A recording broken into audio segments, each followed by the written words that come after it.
everyone. Welcome to another episode of the AOS Podcast. This is season 2, episode 1, and it's a new year. We're doing a lot of new things on the podcast. We're going to have a lot of new guests come on. We're going to be talking about a lot of issues that are happening right now. We have a new president and a new vice president. Congratulations, Joe Biden and Kamala Harris. And we also have a new host on the show, Christian McClary. You all remember him from previous episodes. Christian, welcome aboard. I'm excited to have you.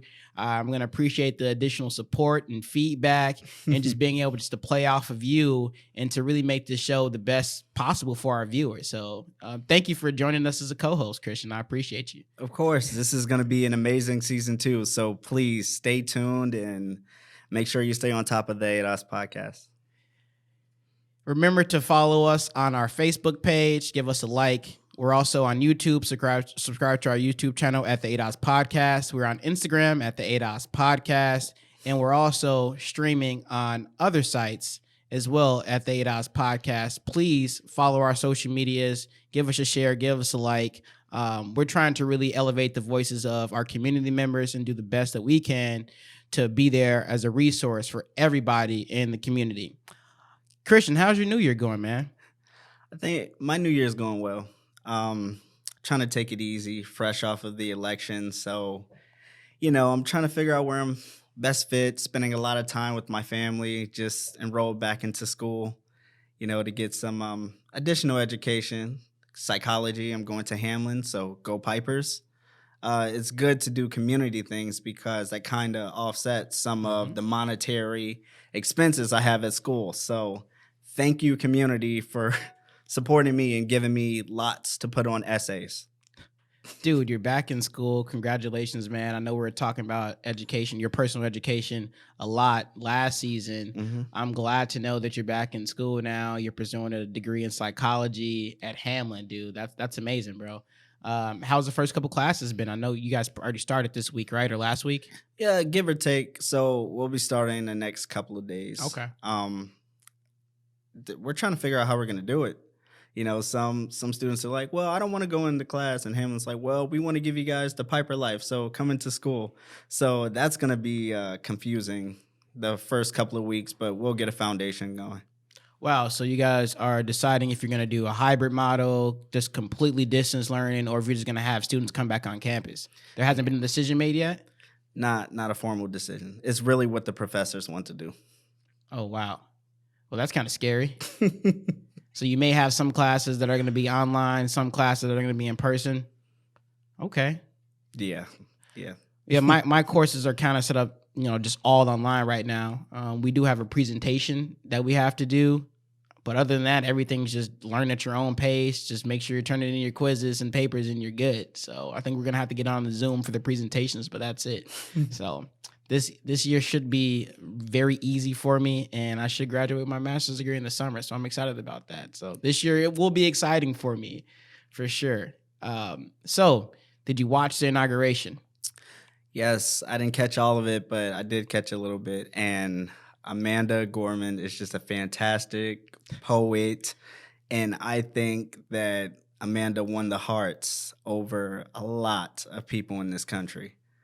And I have some really good friends here in the Twin Cities that do spoken word, and they were so impressed and excited that poets are on the up and up and coming out and being not only, how do I put this? Not only creative and artistic, but also really putting a message out within that art. And that's always with poetry, then whether it's rap, whether it's spoken word, or whatever the case may be. But I think to have it introduced into a political scope is really changing the way how we communicate with one another. Absolutely. And to be able to recite a poem of that magnitude on that large of a stage. I couldn't do it. It was amazing. So I watched the poem a few times through, and there was one part, there was a few different parts of the poem where I was just like, oh my God, like she really explained the plight of Black Americans in ADOS. Like she really just, explained the current trajectory our country's on and the things that we have to do to put ourselves back on the right track, right? And there was one part where she said, you live in a country or whatever where a black girl can dream of being president, only to find out that she's just reciting at one, right? Or something to that effect. And to me, it's like, for a lot of ADOS people, right, for a lot of black people living in this country, or underrepresented people in general living in America, I think like we get so close to breaking the glass, or we get so close to actually being able to grab the dream or to accomplish what our goal is, and sometimes it's just like snatched away from us, right? Or we only can get so far. We're never gonna be able to get the entire thing. And like that part of the poem just really like just kind of made the hairs on the back of my neck stand up. It's like, dude, like, yes, like that's the difficulty. It's like we can see that we can become these things, but for a lot of us, we will never be able to actualize it. We'll never be able to actually grab it and obtain it. Yeah, and I think when we're looking at it through what you just talked about, that just shows how many different systemic levels that there are into politics and even community. Because it's the same thing with jobs. You know, you have your different tiers. It's the same thing with running for office. You have your different tiers. So it's like, how could we get introduced to a new field and say that we are president and we could do this and we want to do this? You know, saying that we want to do it, I think that is a bigger message. And I agree. There was one thing that Amanda stated that, you know, made the back of my hair stand up. And all I remember was the skinny black girl. And that stood out to me. Please elaborate on that a little bit, Christian. Yeah, because so when I think about it, I just think about, we recognize how many things are happening to our black men and our black males all around. But a lot of the attention go towards that focus, and then we sometimes, you know, look over or overshadow the black woman and that experience and the role that they played. So it was just powerful to hear her scream that in front of, you know, a large community of white people, but to say it through poetry and to be strong and stand by it, I could tell that was a part of Amanda. Skinny black girl on Inauguration Day. And it also could be a point of how we hypersexualize our black women as well, which is a completely other conversation, right? Yeah. But that's another episode. but that is a huge issue as well, or just hypersexualizing black people in general. And we see that through the media all the time, athletics, everything, right? I want to get back to talking about that piece with Amanda Gorman. I think that poem was just so powerful for our country to hear at this time, right? We're getting through the Trump era, or almost. We'll talk about that in a little bit, but we're almost completely done with the Trump era of presidency, at least for now. We still got the pandemic going on. The trials for George Floyd has not yet started yet in Minnesota, but they're scheduled to start soon. So we still have a large part of our country still dealing with the aftermath of the civil unrest or uprising, whatever you want to call it. We still have so many people in this country struggling, not only with issues of disparities and racism, right, and discrimination, but also because of this virus. We're in a very difficult spot as a nation right now, and as a people. And I think we just needed to hear those words one more time on that national stage to say, look, we have an ugly history. And then for us to move forward as one America, we have to acknowledge that ugly history and be willing to do something about it. Right? And I think she said at one point in the poem too, like, you know, it's not just about Americans having that pride, right? You know, it's about us acknowledging that history, an ugly history. And for us to stand up and say we want to do something about it. We needed to hear that at that moment. Yeah, we need to continue to hear it and say it. You know, it's very reassuring to know that we are trending and we are ascending and we want to go into a different direction. But these issues do exist. They would forever exist, no matter how we look at it, whether they're being acted upon versus knowing about it. It's going to be there. So acknowledging the history, and we can't be selective about which history we choose to say and which history we choose to. Okay, we're just going to follow that, but we can't follow the other thing that person did. Right. If we're going to acknowledge it, we're going to acknowledge it all. We got to put it all out there. That's the way that we become liberated. That's how we become more free. That's how we become more united. And I think, I heard Biden say that on his speech, and he was talking about the United States. We have to be more united. And I was like, I agree with that. We have to be more united and acknowledge our differences and don't see them as like differences, but see them as maybe learning a new skill, maybe learning something new that you didn't know before. That's why I don't take anyone for granted who I cross paths with in my life, because I'm like, I can learn so much from you. And I believe I talked about that one of the last times I came onto the show. In order for us to become united, we must have to first realize that we are right now currently divided. 2 weeks ago, there was large groups of people who gathered at the Capitol grounds and stormed the Capitol. There was an insurrection at the Capitol 2 weeks ago. And people are finally starting to call it for what it is, an insurrection. These were terrorists degrading, stealing, defacing, harming property and individuals at the Capitol. 5 people were killed during that insurrection. We are divided. So right now they're currently trying to impeach President Trump, or they filed articles of impeachment in the House. That passed. Now he's up for, I guess next week, they say they're going to start scheduling a trial to convict him. So he's already been impeached by the House. Now they're going to decide whether or not they're going to actually convict him of those charges. Do you think Trump was wrong in what he did? Do you think he played a role? I mean, obviously he played some type of role because he got impeached in the House, where Democrats have the control, though. So, I mean, one could argue that it was politicized and it was just political and they had the political power to do so. But do you think that President Trump actually did something wrong?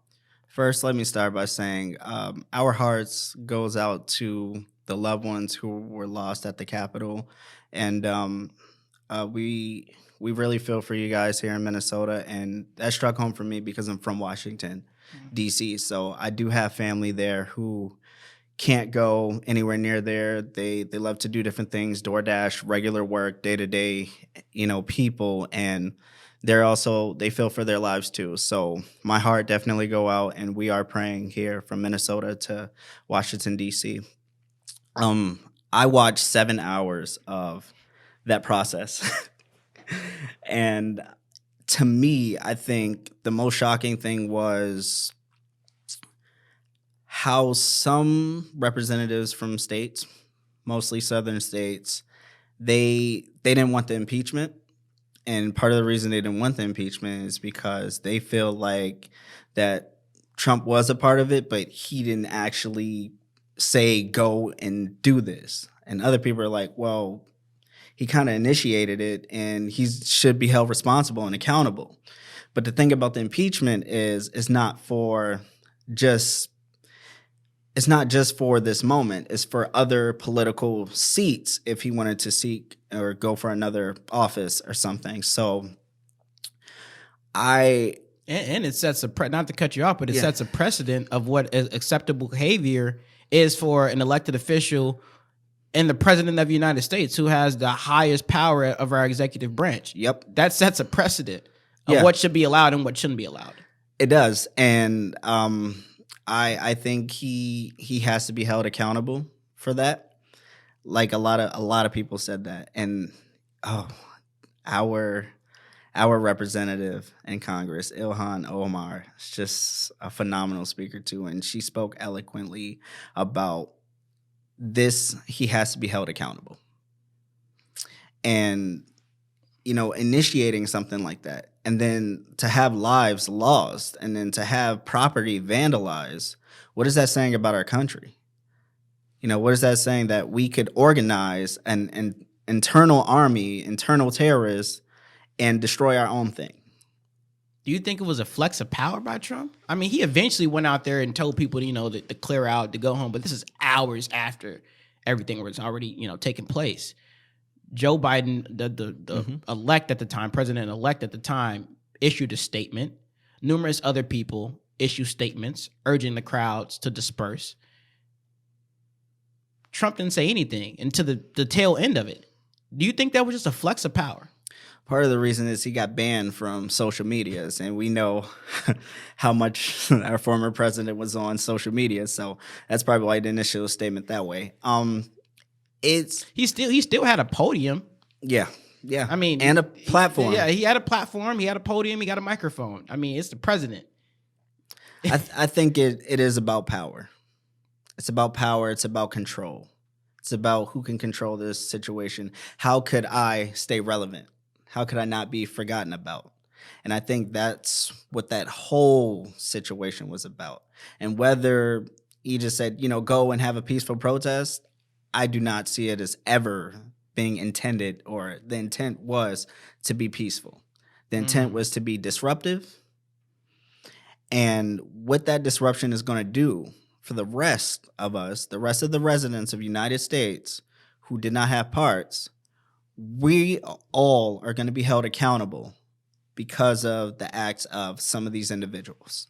And to briefly speak on that, so I know you heard about the thousands of troops that were deployed from all over the country to come assist with the security efforts during the inauguration. I mean, that's a poor use of resources, in my opinion. I mean, but if necessary, don't get me wrong, necessary. But if we did not have an insurrection take place 2 weeks prior, there would have been no need for the increased security. There would have been no need to waste resources from a lot of different states, including the state of Minnesota. We had officers and National Guard members here enlisted or, deployed. I guess they also call that a deployment, deployed over to Washington, D.C. to help out with the inauguration. Yeah. I have friends who serve in the military that I was on Snapchat talking to about what was happening. And they were literally getting ready to go to D.C., to be stationed there. It's crazy. I mean, dude, what? I mean, this thing just didn't impact people in D.C. Like you said. It impacted Americans all over the country. Everywhere. And what security do we have now? Do you feel like Americans feel that our Capitol grounds are secure? What about the Congress members there? I mean, I was listening to AOC speak on CNN, I think it was yesterday, and she was saying that she doesn't feel safe in the chamber. That's real. That's real. And I know for a lot of our Congress members, they have kids that go with them to some meetings and just see things around, and to see history snatched off the wall and things vandalized. It is scary for anybody. There was kids there that day. There's people here in our state turning off their TV because they can't watch no more. So it's like, imagine being in those situations. AOC said a member, and I can't remember the House member's name, but the House member had a gun on the floor a couple days ago in the Capitol, where guns are banned. Certainly on the floor of a House, brought a gun. And I didn't get to read too much into the article or whatever, or into the interview, so I don't know if it was there just for personal protection. What the intentions of having the gun was. But apparently he passed it off to another member across the aisle, just on the House floor. Like, what's actually happening in our government right now? I mean, I guess that's a bigger question. Like, right now, there's so many different things going on. Like, where's the priority of our elected officials right now, at least on that level? And we could talk a little bit about on the local level as well. But in your opinion, what do you think the priorities are? I mean, because it seemed to me all over the place, man. It is all over the place. And, when we're talking about cleaning up things, I think about when I was younger and I had to clean my room. You can't clean your room unless you mess your room up. So this is an opportunity for reform. That's what it looks like to me. We just have to take this spin and say, okay, how can we not just reform this situation, but how can we reform all situations? How do we look at education? How do we look at criminal justice? How do we look at utility, housing, rental support? How do we look at environmental studies? We have to have reform on all of those things and actually create something concrete. So that way we don't feel like we have to, shout and scream and feel like that we could just be heard. If these things were already in place, then that's a way for us to have some type of stress off of us. So if we have emergency situations like this, we could say, okay, what do we need to do for this moment? We already had a plan to say how we're going to operate if this was to happen. This is how we're going to address it. Take a more of a proactive approach instead of a reactive approach.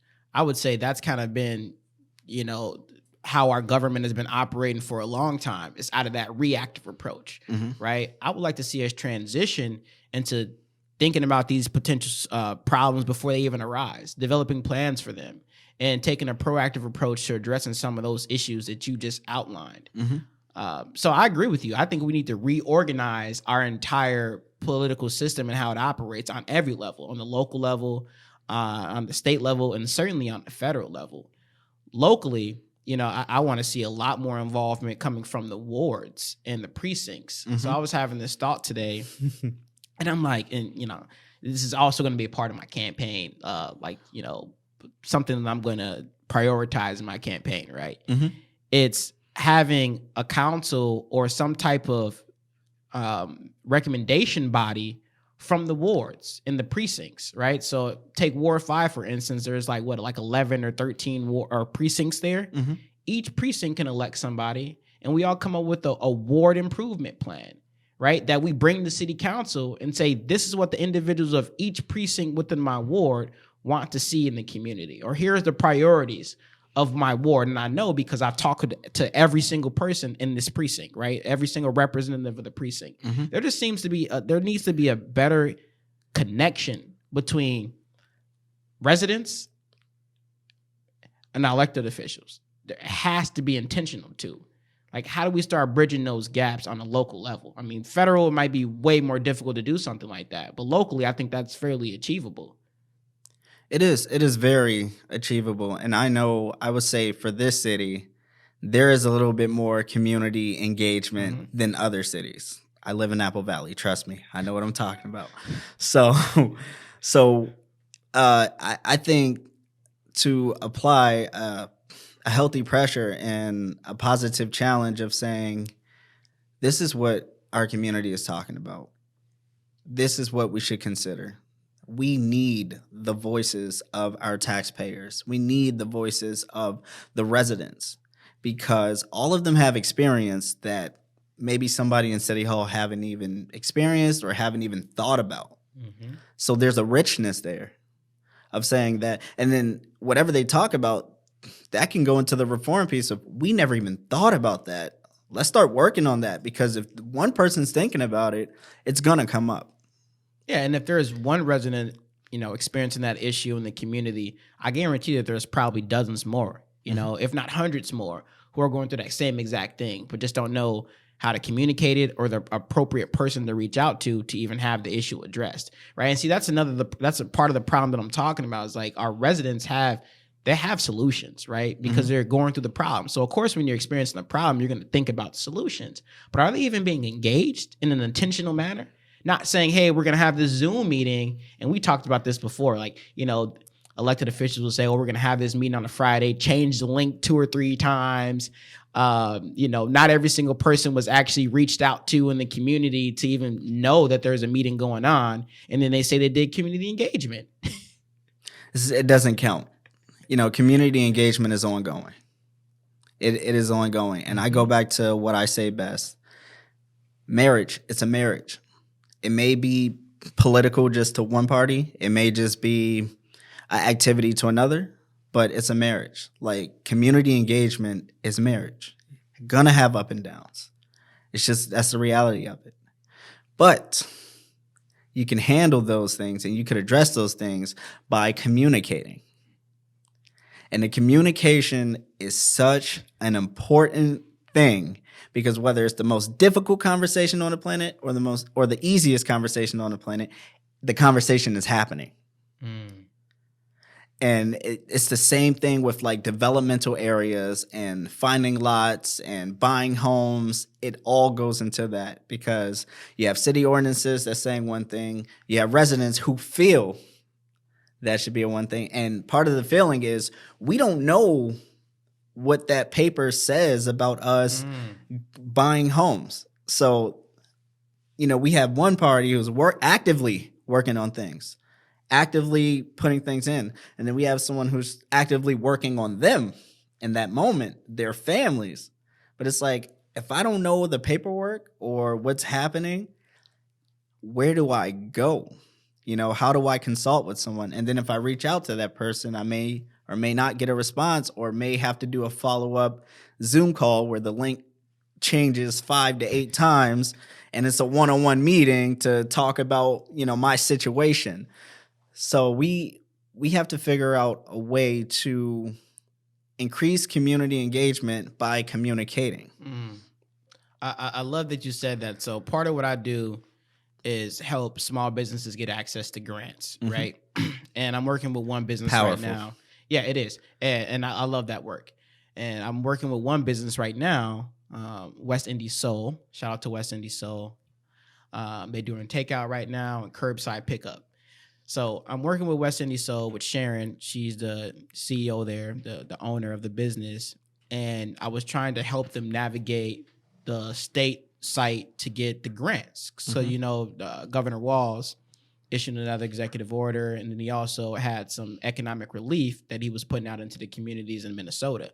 I think it was like a total of $65 million or whatever.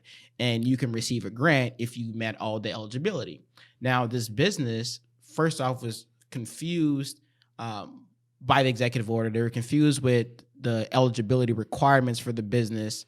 And I had to pretty much communicate that with them that, as long as you meet these things, you have these documents, you filed taxes in 2019, you're a part of the state unemployment insurance, you're eligible for this.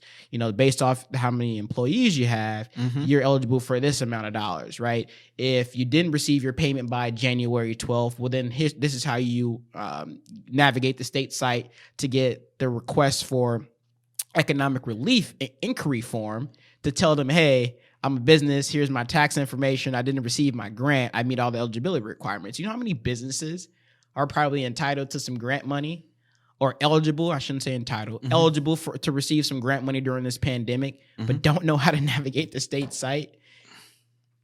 Yeah, and then imagine having an application and you just found out about the grant applications in 2 days. So that's also a real thing that happens. I would say to that, it is communication. That's just all I can say about it is communication.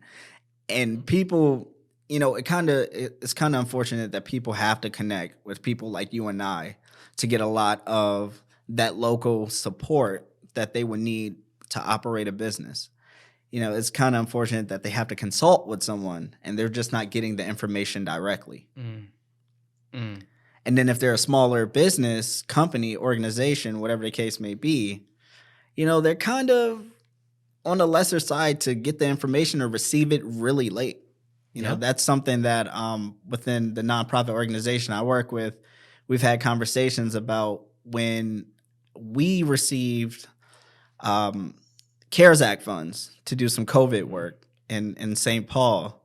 We kind of received it late, so everything was a scramble. And granted, we didn't have a process for COVID. Nobody knows it was going to hit us or how hard it was going to hit us. But finding out about that resource for us to do some work was fairly late. So then, we have families who are in need. We have businesses who are in need. And then we have organizations who are trying to actively work on things and have to scramble of things they did in the past to match with the city or the county funds to prove that they had a loss of at least 30% of their revenue. To prove all that and get held up in the bureaucracy. It takes time. It takes time, and it can be stressful. And and for a business that already has limited resources, right? But what kind of irritated me the most about the process is just like how they put the requirement that you had to spend all the funds by a certain day. So if you were an eligible business or an organization for CARES dollars, right, that came down from the feds, and you got, say, the money September 15th, well, that means you only have a month and a half to spend whatever money that you're allotted for whatever program.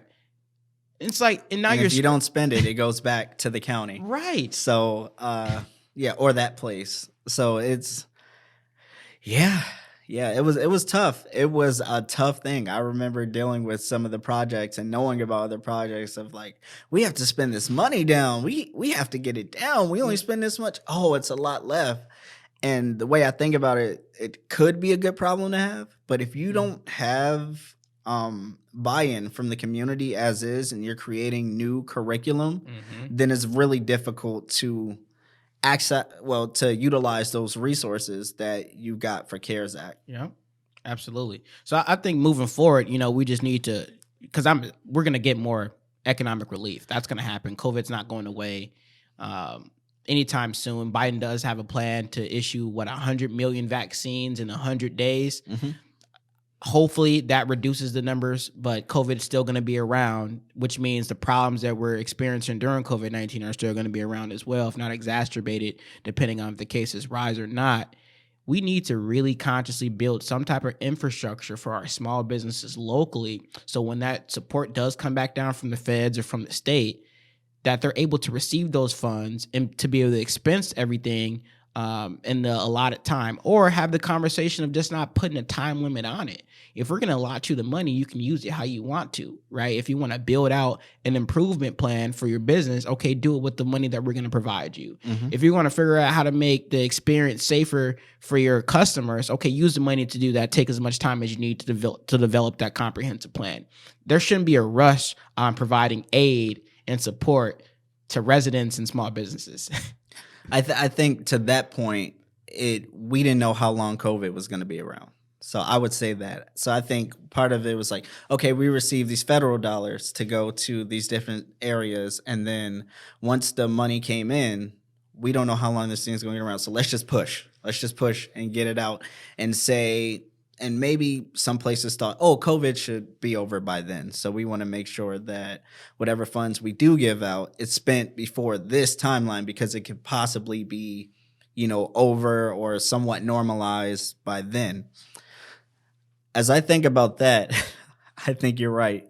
We can't put a time limit. We just can't do that, because businesses are different.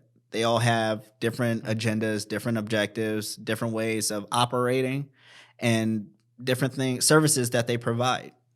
So if we look at it that way, someone who may be, let's say, into a food industry, FDA type of business, versus someone who's in a clothing business, maybe someone who's in the clothing might have an easier time of getting their business further established or further along in the process, and actually utilize the dollars in which their company could benefit earlier, versus someone who's in a restaurant industry where they have to make sure that their food is up to code, make sure that the restaurant's up to code, make sure that, sewage and plumbing and utilities. They're complying with COVID-19 guidelines, plus and the regulations staff from management. MDH. Yep. Plus staff management, plus everything. So it's like, if you take that into account, we can't put a timeline on that, especially if they want to work on different, trainings and professional development for their staff.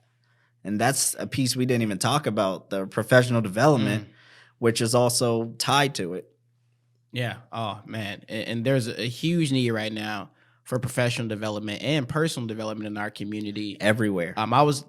Ramsey County gave a presentation to me. The Workforce Solutions Department gave a presentation I was a part of. I helped facilitate the conversation with some community members. And we're just talking about the job outlook for Ramsey County. And there's a lot of our industries that are going to be suffering even after this pandemic subsides. I mean, we're talking 3 to 5 years before we're going to start seeing recovery in our restaurant industries or in the hospitality industry. So it's like, and a lot of those jobs, a lot of our young people work them. A lot of our young people depend on those jobs. Some of them use that money to help support their family. That's a reality, especially for a lot of individuals living in St. Paul. I know that for sure. So I'm just concerned, man, that, this pandemic, it's going to impact us for at least another 5 to 7 years. And I'm talking about like direct impact. Yeah. And, I spoke with elders in the community. It was like, this is worse than the Great Depression. Facts. And Facts. and you know, they're saying that, and I wasn't necessarily around for the Great Depression, and I'm like, well, But you know history. You yeah, read, yeah, and it's like, wow. But I can imagine the reading and the research versus the experiencing piece, because this is history. It's history, and we're all living it in history, and we're not even realizing how much this thing has changed the world. Like, it already the has. World. Certainly America, but I feel like it has already changed the world. Some good, some bad. I think we talked about that before, of how, you know, at least my take on how some positivity has came about during this pandemic. Mm-hmm. But dude, I'm just seriously concerned about our young people being able to get jobs in the next 3 to 5 years. Specifically, I'm talking about on the north side of Minneapolis, where crime rate is doubled right now. Homicides are double. Burglaries up like 2.5. Mm-hmm. So double, almost triple. I mean, dude, and a lot of it, the crime is coming from young people. We just got to be honest. A lot of the crime is coming from young people who are not in school right now because of distance learning and COVID-19, and who are not working because of lack of jobs. Resources, all of it, you know, and that's actually a really solid point. Somebody just told me yesterday, it was like, Christian, you keep yourself busy. I said yes, and then they said something that really hit me. It was like, well, I guess it's better than running the streets. And I didn't really think about it, you know, that way. Like, and I was never really in the streets anyway. You know, of course, football and stuff, basketball, sports. I'm a boring person. But for someone who can't stay busy and who are in, you know, different cliques and things like that, that's all they know. Is that the alternative then? If you're not busy, the alternative is being in the street. I don't think it's the alternative, but if you don't know something, and then that goes to the communication that we were talking about earlier. If you don't know something, and if you don't know it exists, what else are you going to do? You know, let's just say, I'll use the stimulus check for an example. So which I haven't gotten my stimulus yet. You got your stimulus yet? Yeah, I got them, but I didn't it went get my straight to second my round. bills. So You got your second round? I didn't get my second round. I'm still waiting on that. Second went to the bills too. Yeah, so there was no stimulus for me. But you could thank my complex who received that. But yeah, to go back to that, I think the solution is, well, not a solution, but I think a lot of people who don't know things was like, this seems easier to me to do in this time of need. I'm already struggling because of systemic things that are out there against me, and I'm specifically talking to the black man right now. It's hard for me to get a job. It's hard for me to, you know, take care of my kids. It's hard for me to support my family, not just kids, but, you know, the spouses, loved ones, parents. I want to go to school, but it's hard for me to do because I don't know about the process or how to go through that. So what does that leave? It leaves me talking to people who I associate myself with, who are like-minded, who are in my community, who I see every day. Sometimes those people may be doing things that are illegal, inappropriate, or, you know, somewhat things they shouldn't be doing. But it's like, we don't have anything else to do, or we don't know what else to do. And a lot of people try to figure out who they are and what they can do, and it looks different from anybody. So people may say, I don't know who I am. That's why I decide to do this. I don't like doing this. I have no choice to do this. And when you're against so many obstacles, that's all you know. That is survival. You know, it doesn't become, well, it's illegal, but illegal actions to someone is survival. I'm trying to survive. And it's justified then, because I'm doing this to survive, to preserve my life. Elijah's trying to get me in trouble, guys. I'm not saying illegal activities is justified. I'm just saying that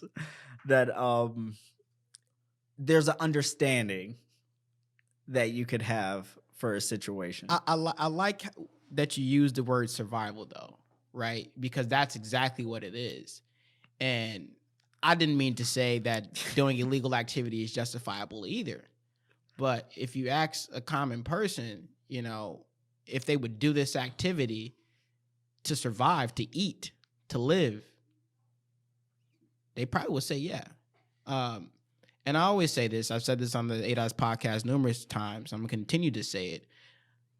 And it's until we get to the point where opportunity and pathways for success are more accessible than a pound of weed and a firearm, we're always going to be having this conversation.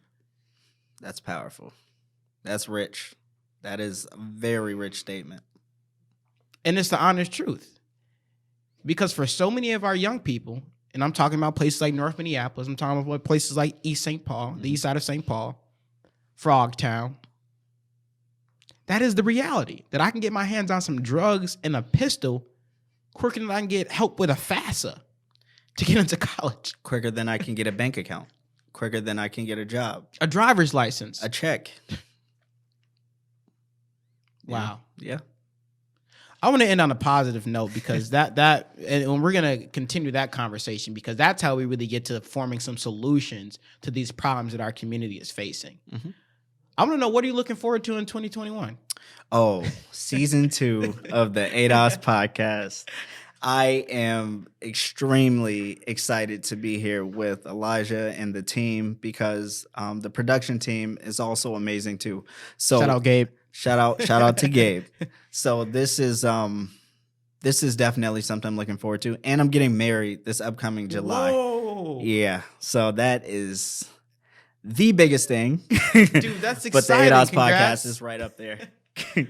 Wow, I'm glad that we're contending because, dude, that's huge, man. Congratulations. I did not know that. Thank you. Yeah. It's going down. We're getting married here in St. Paul. I'm not dropping addresses because people are, but I am really happy with my partner. I truly love her. She inspires me and she makes me the best person that I can be. And everything that I'm involved with, whether it's community, whether it's my own personal stuff, she is a huge reason why I do all of this. And I love you, Mari. Mara, if you're watching this, you got a good man. My co-host.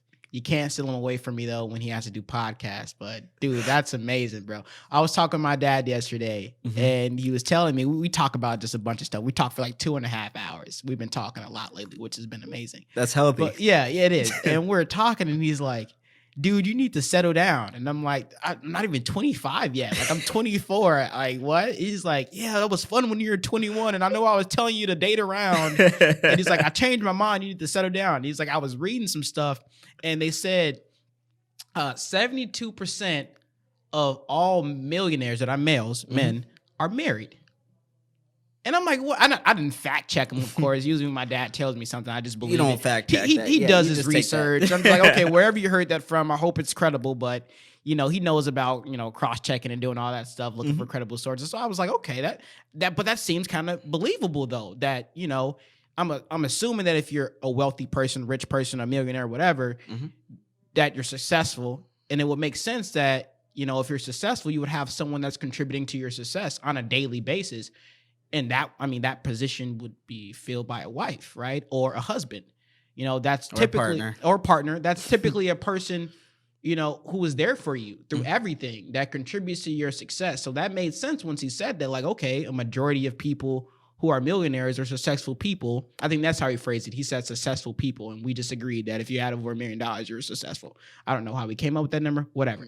But that about 72% of them are married. So I thought that was cool. So congratulations, man. That's huge. Thank you. This is gonna be, it's so beautiful. Like, the feeling is out of this world.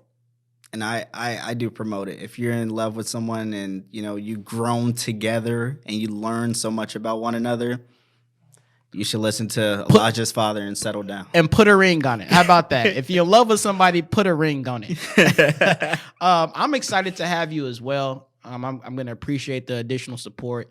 This first episode back was amazing. Nice to always get your perspective on things. And just to have your intelligence, your brilliance here with me, I appreciate it. I know our producers appreciate it. And I know our audience appreciates it as well. So welcome, Christian. This is going to be a great season. And I'm also looking forward to just being more in the community and just helping people get access to the resources that they need during this time of pandemic. So that's the ADOS podcast. It's our first episode back. I hope everyone New Year is going well. Rest in peace to Larry King, died at the age of 87. Radio talk show icon, radio and TV personality icon. Rest in peace to Larry King. 87, that's a long time. Yes. He should get some type of award just for living that long. But you will be missed. I'm going to go back and watch some old videos of Larry King live just to reminisce. I did grow up watching that, so I will be going back and checking out some of your old episodes. Please follow us on our Facebook. Give us a like. Follow us on our Instagram. Like our content there. Subscribe to our YouTube channel. And please check us out on Spotify. We're there. The name for all of those channels is the ADOS Podcast. I'm your co-host, Elijah Norris Holiday. And I'm your co-host, Christian McCleary. That's the ADOS Podcast, and we'll see you all in the next episode.